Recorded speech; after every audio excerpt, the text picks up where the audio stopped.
Khotbah Katolik itu berat loh. Hanya 8 menit harus menyimpulkan 3 bacaan.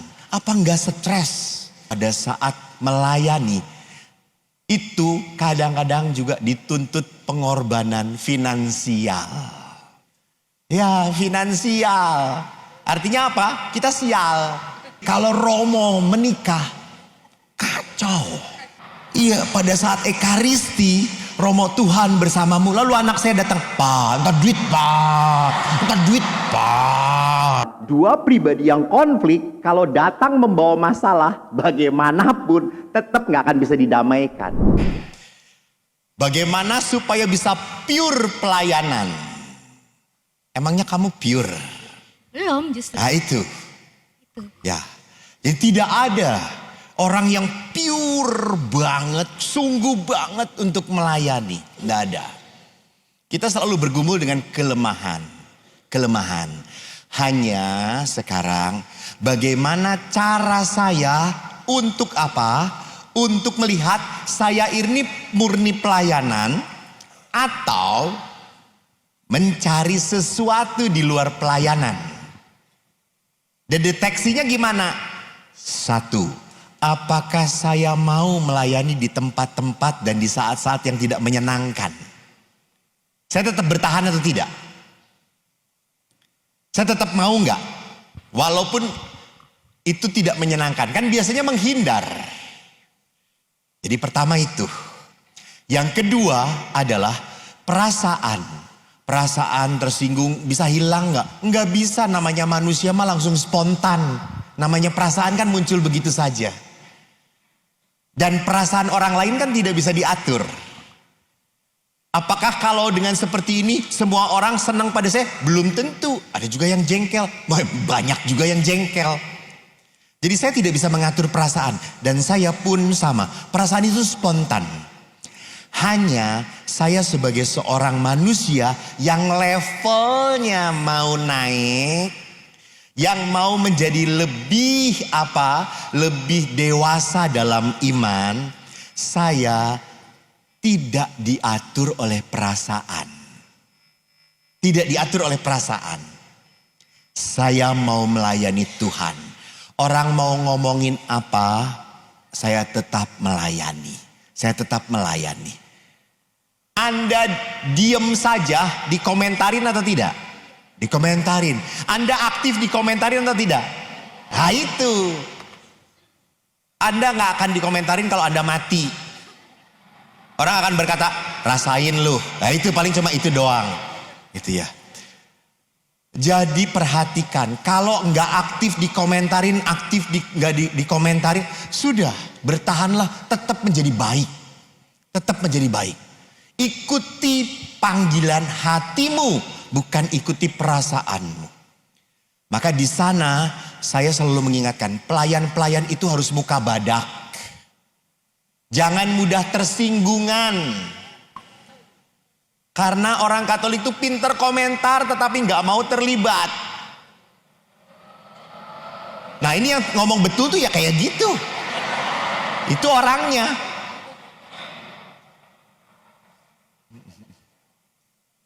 Semua dikomentarin, tapi coba suruh, nggak bisa apa-apa dia. Kayak umat itu pastor tuh khotbahnya, coba lu khotbah. Khotbah Katolik itu berat loh. Hanya 8 menit harus menyimpulkan 3 bacaan. Apa enggak stres? Stres. Sulit. 3 bacaan dari perjanjian lama, nabi-nabi, lalu surat-surat, lalu Injil. Itu harus tak cari benang merahnya. Modar. Lalu harus ada aplikasinya. Umat tinggal duduk sambil ngantuk-ngantuk. Jadi lihat di sini. Kita harus sadar pada saat melayani itu kadang-kadang juga dituntut pengorbanan finansial. Ya, finansial. Artinya apa? Kita sial.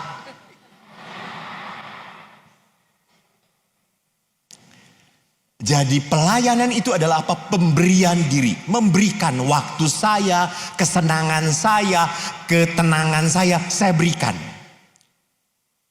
Oleh Oleh karena itu yang terakhir, di saat engkau melayani jangan lupa.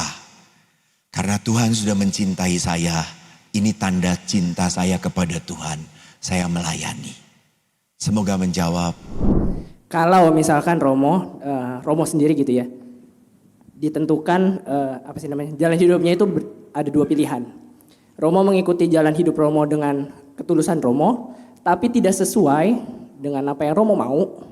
Anggap ya Romo. Jadi kalau Romo dipaksa untuk melakukan itu, satu. Yang kedua adalah Romo harus pindah dari tempat itu untuk menjalani jalan hidup Romo sendiri yang kayak, oh ini sesuai nih dengan jalan gua. Romo akan pilih yang mana kira-kira? Saya sebagai Romo ya? Iya dong. Yang menentukannya siapa? Romo Ulun atau Uskup atau Paus? Kalau Romo Ulun langsung saya tentang. Yang jabatannya lebih tinggi daripada Romo. Oke, Gitu. baiklah. Terima kasih. Seorang biarawan, seorang rohaniwan pun sama. Hidup dalam ketaatan. Maka kami membuat kaul 3 miskin taat selibat.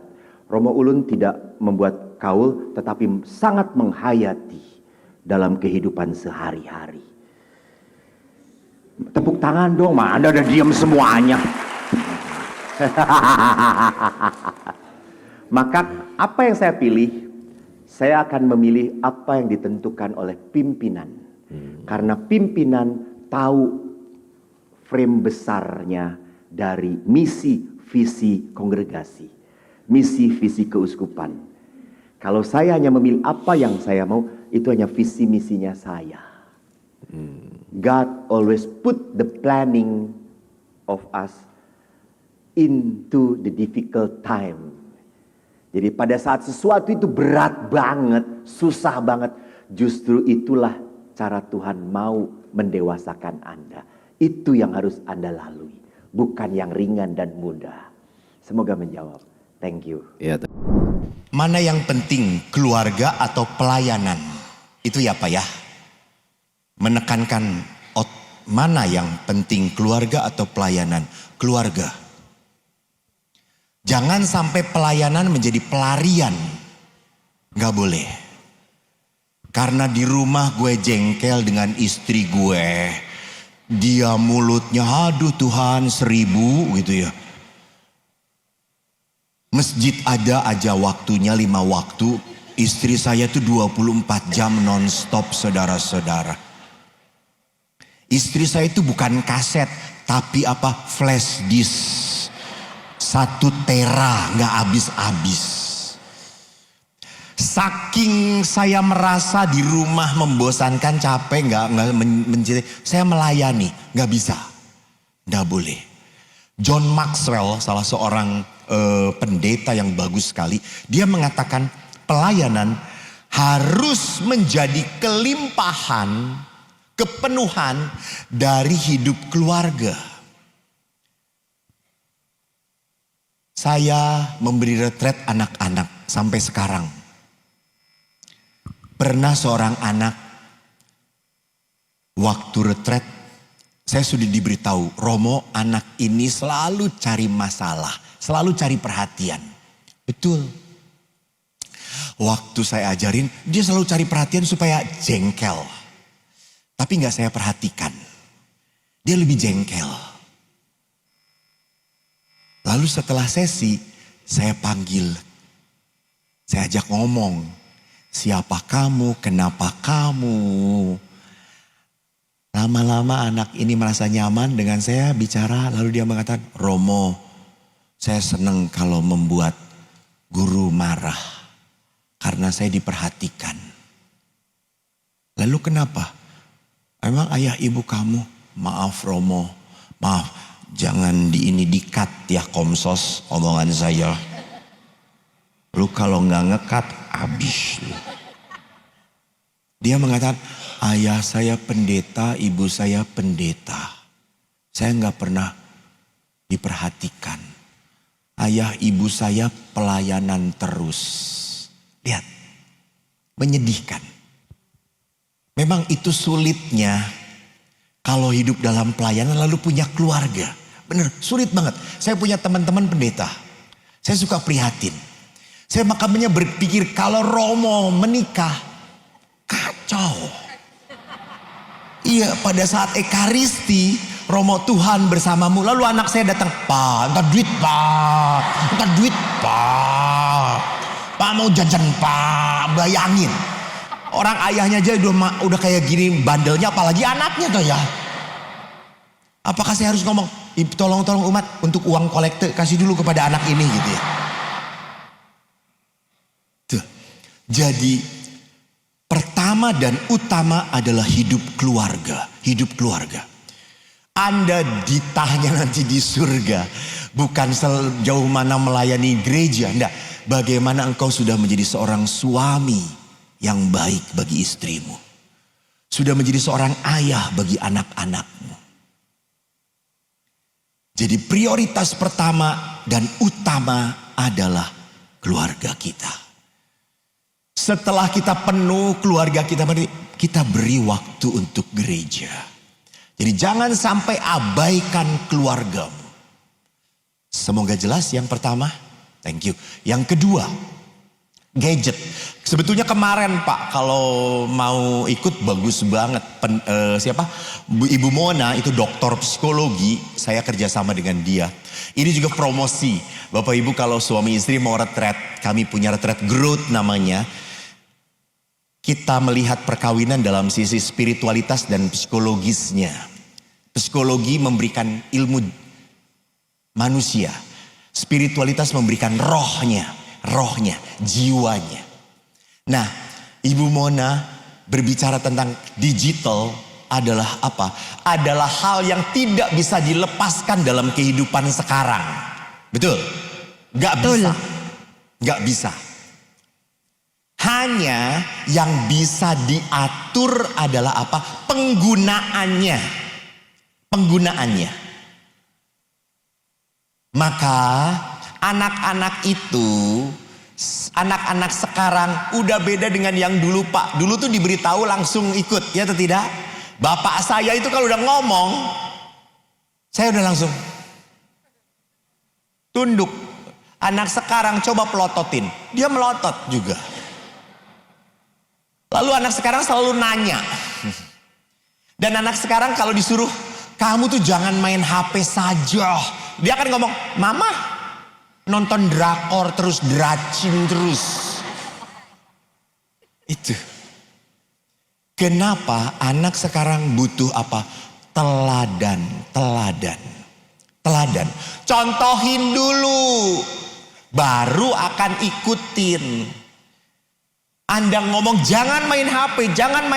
Lawang orang tuanya juga cuek-cuek main HP terus. Omong kosong. Mereka nggak akan ngikutin. Mereka anak-anak generasi alfa ini adalah generasi cinta damai loh.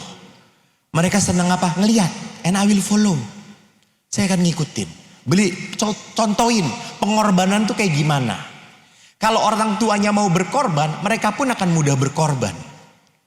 Itu segelintir saja Pak. Nanti kalau mau mendalam, kami beberapa kali mengadakan juga tentang parenting. Pendidikan iman anak-anak. Bisa. Kalau nggak salah kami akan mengadakan juga secara Zoom pertemuan ini. Jadi tentang perkawinan, tentang parenting, juga tentang anak remaja bagaimana pacaran gitu. Apakah harus seiman atau tidak. Kita akan buat acara-acara seperti itu. Terima kasih Pak, semoga menjawab. Bagaimana mengatasi atau menjembatani dua kelompok entitas terpisah ini bersama dengan memasukkan kerendahan hati sebagai values-nya. Terima kasih. Prakteknya maksudnya. Terima kasih Pak Baskoro. Tepuk tangan. Good. Pak Baskoro, maaf ya. Saya belum pernah tugas di dunia pendidikan. Karena saya adalah orang yang paling penuh penderitaan dididik. Saya lulus dari Fakultas Filsafat Teologi Unpar. Diminta belajar lagi, saya menolak. Karena saya merasa tidak mampu, maka saya dihukum 25 tahun di rumah retret Pratista. Tidak bisa dipindah-pindahkan. Tapi saya akhirnya waktu Bapak berbicara, saya ingin masuk ke dalam perkawinan. Pasangan yang sejak awal datang dalam konseling, mereka sudah memutuskan kami mau cerai kami mau cerai, saya tidak mau terima konseling itu. Karena dia sudah memutuskan. Dan orang ini apa? Orang ini adalah orang yang selalu merasa diri benar. Saya adalah victim, saya adalah orang yang tersakiti. Saya tidak akan pernah bisa mendamaikan mereka. Karena mereka datang dengan luka.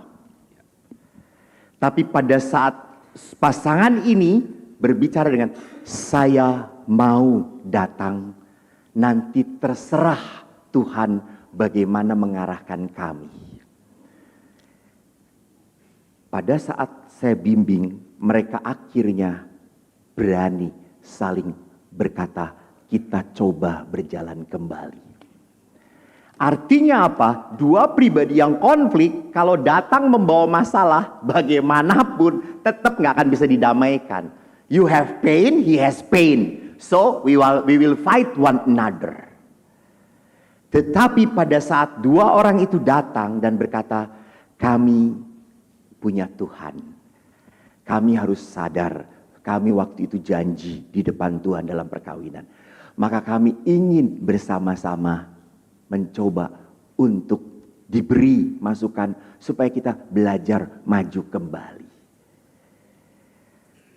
Jadi dari sini kita bisa melihat kalau dua pribadi apapun itulah sebutnya masih membawa lukanya masing-masing, masih membawa mimpinya masing-masing, masih membawa harapannya masing-masing, tidak akan pernah bisa terjadi. Tetapi pada saat sadar bahwa kami ini di sini core-nya apa sih? Core-nya apa?